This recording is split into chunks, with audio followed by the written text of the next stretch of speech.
Hey guys, welcome back to the shop. We're back on the new lathe stand project. Got some more pieces cut, clamped in place. One thing that I decided I was going to do is I'm going to add some electrical boxes and a switch that will run the light. So I got to go ahead and drill a hole.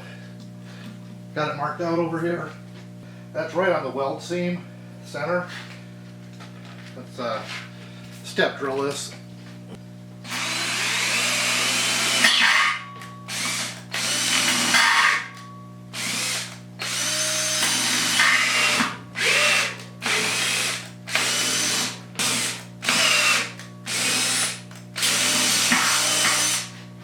Darn if that pilot bit isn't really bent. Alright, I'm going to go ahead and find another pilot bit and we'll bring you back. Alright guys, found a temporary solution.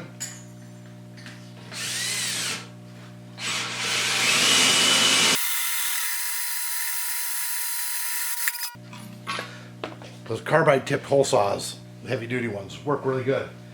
Just order some extra pilot bits, I guess, because they're not 1/4 inch. Anyhow, that's done. We can go ahead and... This is going to be our switch box.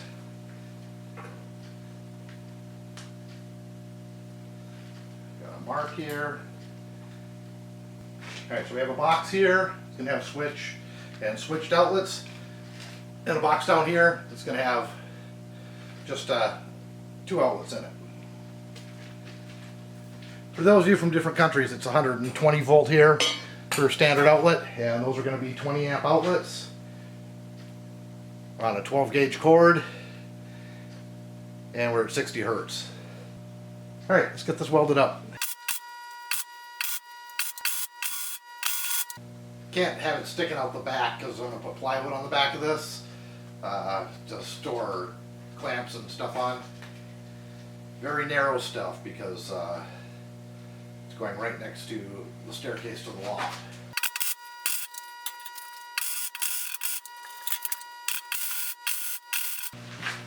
Hey, look at that! Fire in the garage! Fire in the garage!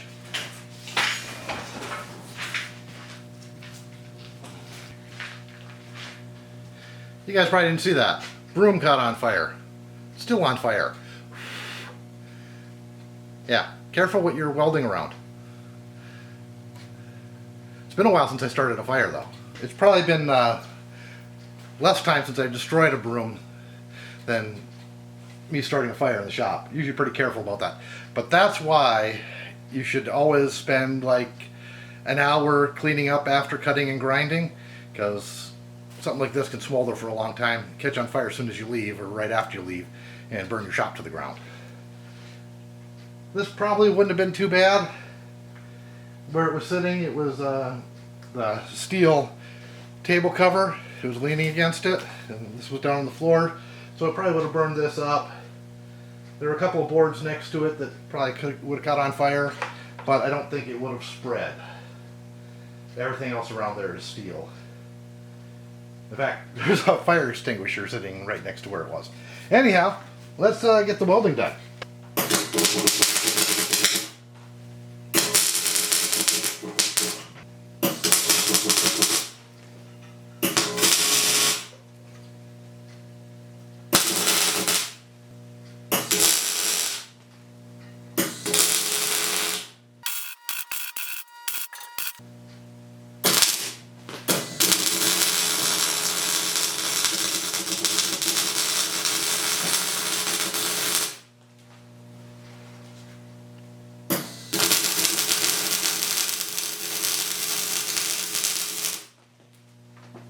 Alright, that's done. All welded in. Now we need to put in the screws for something. Oh, the light fixture. So I'm going to go ahead and get those in. So if your nut driver is full of metal shavings, like this one is, so the screw doesn't fit all the way in, it's kind of hard to drive it that way. It doesn't fit all the way in there. You can sit there with a pick and try to get all that out. Easiest thing to do is take your air blower and blow it out. So that's what I'm going to do. There we go. Now you can see that it's seated all the way in there.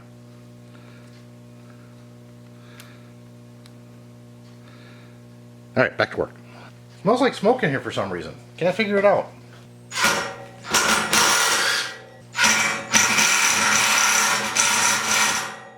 I'm just using one of these really inexpensive LEDs.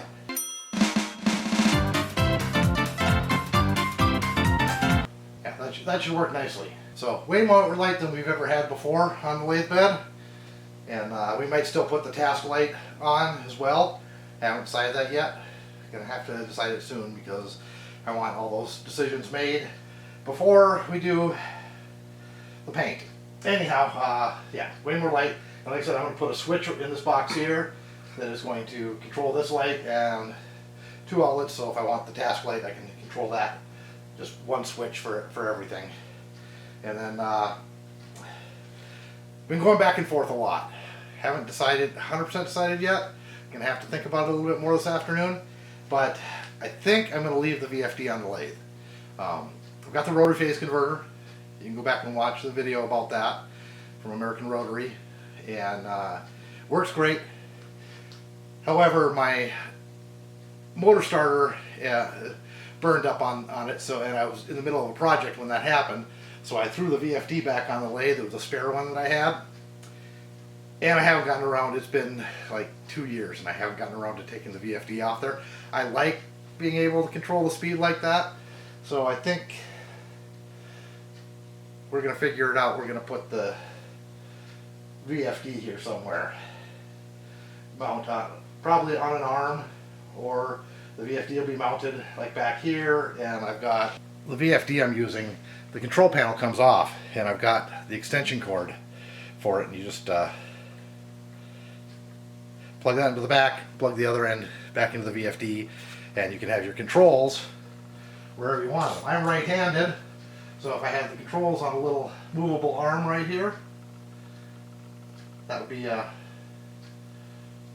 pretty good place for them. Still be able to easily touch the buttons. Fixed arm or movable arm? That's the next one. Do I want to be able to swing it out of the way, or just sitting here just fine? I wouldn't want it way back here because then I'm reaching over the lathe to get to it. I want it more out where I can get to it. So yeah, after thinking about it, I'm going to leave the VFD on it, and let's figure this out next. Alright guys, we're back at this. It's been about 3 weeks since I've worked on this. Sorry, and sorry about the gum chewing in this video, or the rest of this video. I quit smoking. Anyhow, so we're going ahead and getting work on the mount for the VFD. So we'll zoom you in here, or change angles, or whatever we're doing. There we go. So I cut the parts. This is what we're going to do. We've got a plate that's going to mount to the upright, some square tube that we're going to drill some holes in as pivots, and then I went ahead and made up this plate that allows this to plug in and this to mount to the front, which will be welded on here. Pretty simple overall, but that's what we're doing. Got all my fasteners. These are the ones that are going to fasten it to the upright, and we'll just drill and tap that. But first thing we need to do is drill holes in this and drill holes in these. So we got to mark these out. This is already marked out, but I need to mark these. And to do that, I want to find the seam. It's right there. Don't want to drill through the seam, so we're going to go that way, that way, that way, and that way. If you draw from both sides, you get, let's see if you can see that, you get a double line, but right in the center between those lines is your center.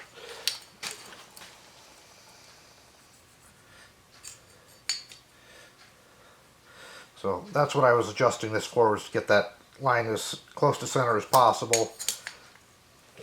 Alright, let's move over to the mill. We're all 32nd over 1/4 inch. This is the bit that I picked out. Let's move over to the mill.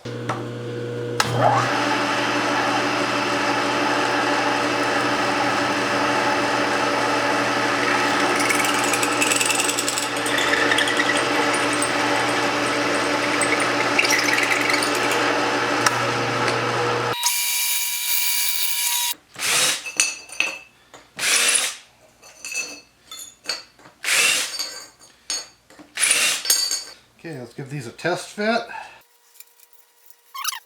Loosen, adjust, and retighten without any tools.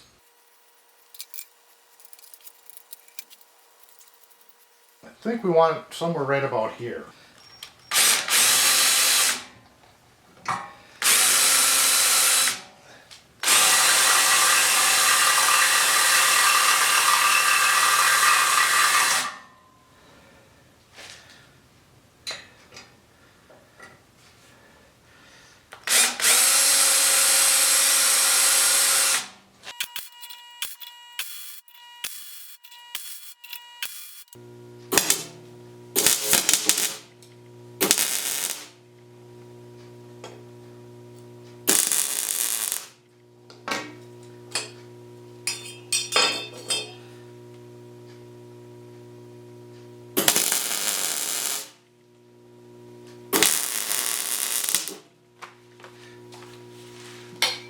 Okay, the reason we welded those on is so when we use the wing nuts, we don't need a wrench for the other end. Alright, I'm going to let this cool off, get it cleaned up, get it painted, and we'll see how it works.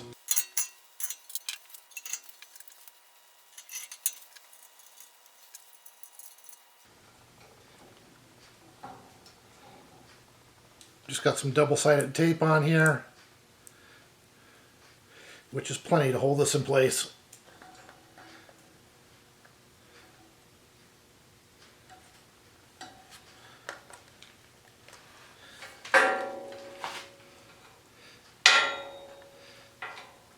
And we'll just put a couple of zip ties on here when we finish it up. But we can loosen it, move it wherever we want, and then lock it in place so it doesn't move around when we push the buttons. Alright guys, I cheated on you a little bit, sorry. Went ahead and pulled the motor and gearbox off the lathe. There really wasn't anything for you to see. It was bolted through the base of the table, the tabletop, bench top, with these 3 bolts. Let's get it cleaned off, get it off this chintzy base mount that they got it on, and we'll go from there. Might reuse part of this, might not. I don't think so. I don't like the way the bolts are going through the base plate they got here at an angle. And the biggest problem is the way they had it mounted. There was no clearance. They actually cut out the table so the motor could come up high enough because the belts weren't long enough to mount it any lower. So that's something that I'm going to have to address and probably get longer bolts, which is not something I wanted to do, but don't have much of a choice. Let's get the power cable off of here because it's just going to be in the way.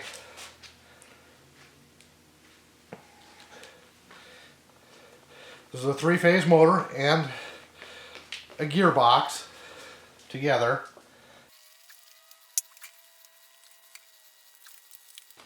As is typical with these, it's actually got nuts and bolts holding this together. And they're well labeled, so you can go to your little tag here. I'll show it to you before we're done. And it gives you how to wire it for low voltage, which is what we're using, to make things easier in the future. Like this one has 2 wires on it. Well, 3. You got the incoming and then 2 other ones. So we're going to leave those 2 other ones on here. Just take off the incoming wire.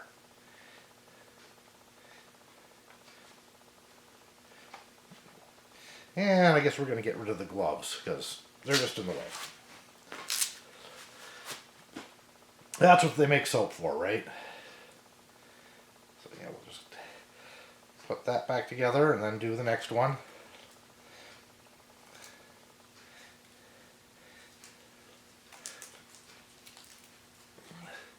This motor was also, it was shoved in there so tight I could barely get the belts off. I mean, it was really tight. I had to fight with it the whole way.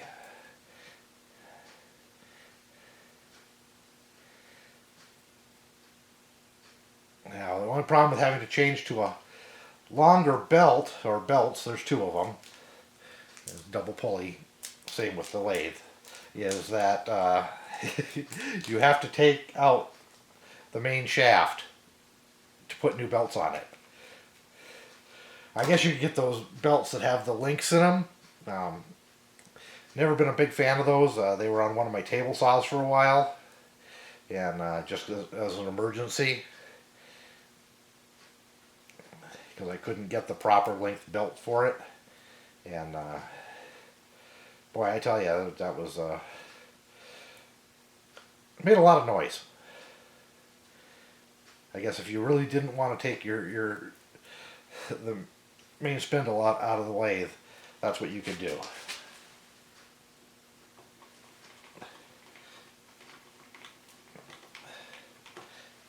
Anyways,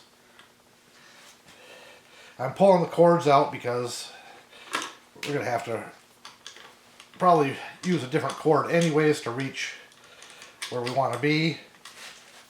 I don't know, yeah, this one's probably not long enough to reach up to the VFD where the VFD is going to be mounted. So there's that. And it's just going to be in the way while we're doing this other stuff. So tuck this stuff back in here. Put the cover back on.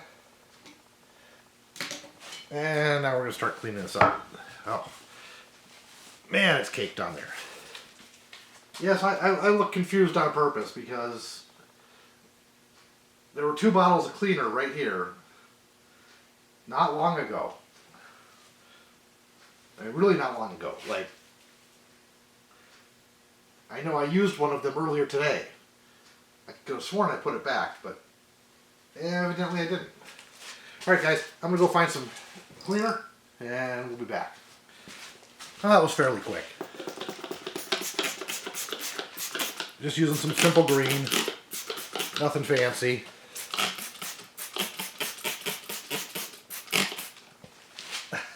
I have not cleaned this lathe up since I got it, so this mess isn't all mine. Of course, the main reason for cleaning this up is because it's just nicer to work with something that's not all oily and greasy, and you gotta muscle it around. Your hands aren't slipping and getting filthy every time you touch it. Not really necessary, but makes my life easier. Okay, this is the desirable Sheldon setup. It's got the 4-speed gearbox.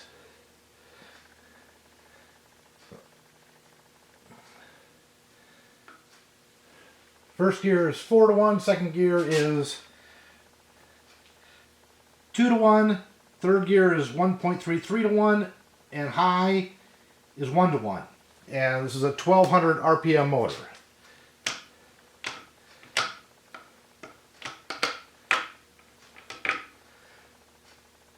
So 1 is push in and go this way. 2 is push in and go this way. 3 is pull out and go this way, and 4 is pull out and go this way. So right there it's 1-to-1. That's probably where I'm going to leave it.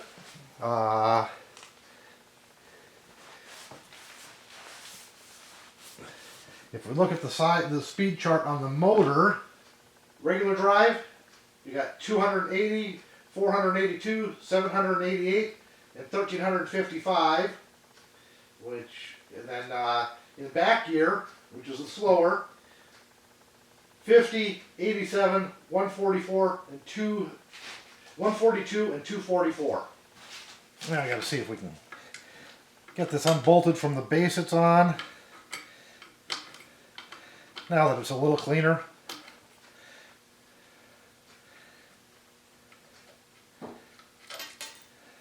There's one.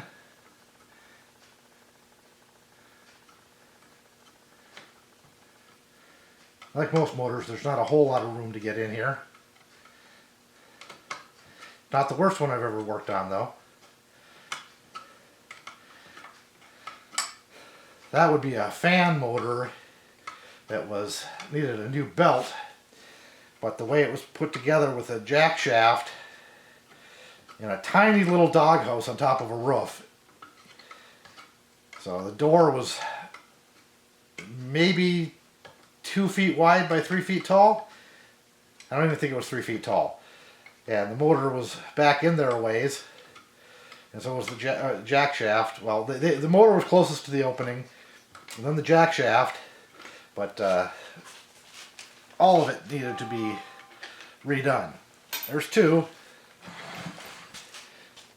Now, I checked the oil in this when I got it 3 years ago, and I checked the oil again about 6 months ago, and it had oil, but I think we're going to do an oil change on it while we've got it out and really easily accessible. That would probably be the best thing to do. So after we get this unmounted and get it cleaned up a little bit more, I'm going to go ahead and drain the oil out of it. There's that. There's a little more room over here.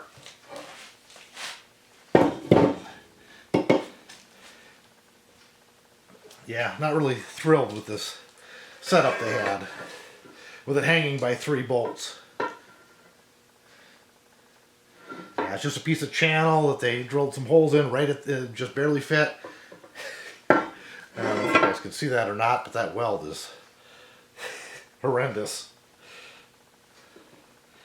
Okay, interesting, it's a piece of channel, and then they notched it and put another piece of channel in this way to put an end plate on it. I'm guessing this is scrap that they just had laying around. And they had 5/16 bolts in it, and there were 3/8 inch holes. Yeah, and I didn't like that whole having to adjust bolts like that to adjust the belt tension. I just don't think that was a good solution. There's a little bit of play in the pulley here, but the motor feels, gearbox, well, the output on the gearbox feels really good, and I don't feel anything on the motor itself. That all feels really good. There's just that little bit of play on the pulley.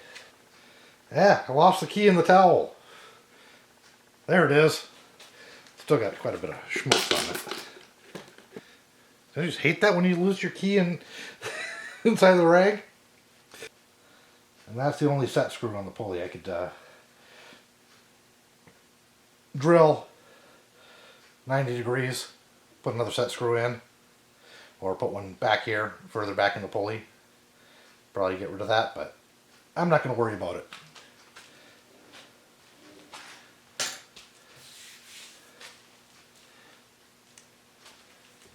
So there we go, guys. It's a 3/4 horsepower, 3-phase, 230 volt, 60 hertz, 2.66 amp,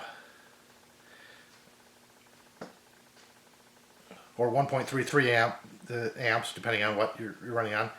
Continuous duty, 1200 RPM, by the Lima Electric Motor Company Incorporated. I'm going to turn it on its side here and clean up the bottom. And we'll come back to you when we're ready to do a little bit more. Alright guys, we got this set up. I got all my parts cut ahead of time. So, mounting plate, piece of pipe, round bar, and then over here we've got 2 pieces of pipe that are going to be standoffs with stop bolts welded, nuts welded on, bolts go in, and then 2 collars to keep it from shifting back and forth. Now since I don't know exactly where this is going to sit in the frame yet, because I've got to get the lathe dismounted and get the hole that goes through the base measured and get it where it's going to go on the new bench, cut the hole through it, then I can decide where the motor is exactly going to sit. Got a lot to do before we get to that point, so I want to get this together, get this all welded up, get it painted so it's ready to go. So when it's time, we can go ahead and get it mounted. So let's get some welding done.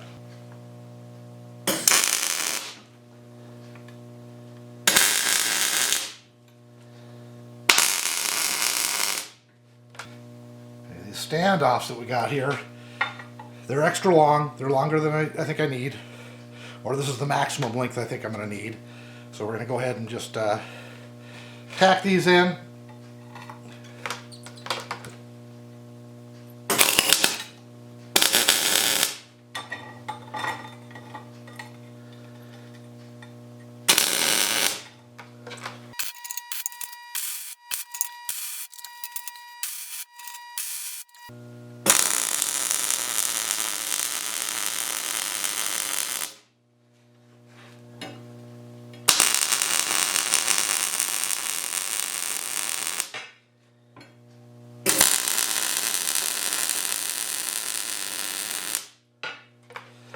Alright guys, we're going to go ahead and get going on this, on the wiring part of it.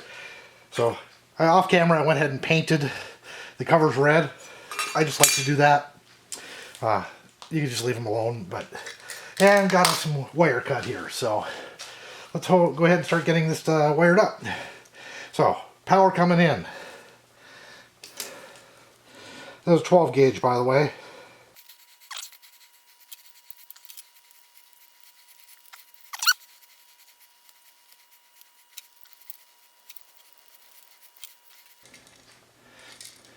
I think I mentioned before, we're going to have a switched outlet here.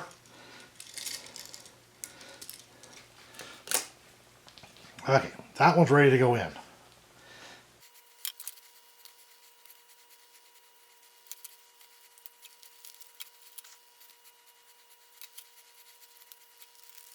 Alright guys, got it all put together. Armor cable running from box to box. Rubber grommets on the extension cord. This outlet is switched to run the light and whatever else. And 2 lights on. That's right. Check the other one. 2 lights wired right. Check both of them. Yep. And that is not switched. These are live all the time, as long as it's plugged in.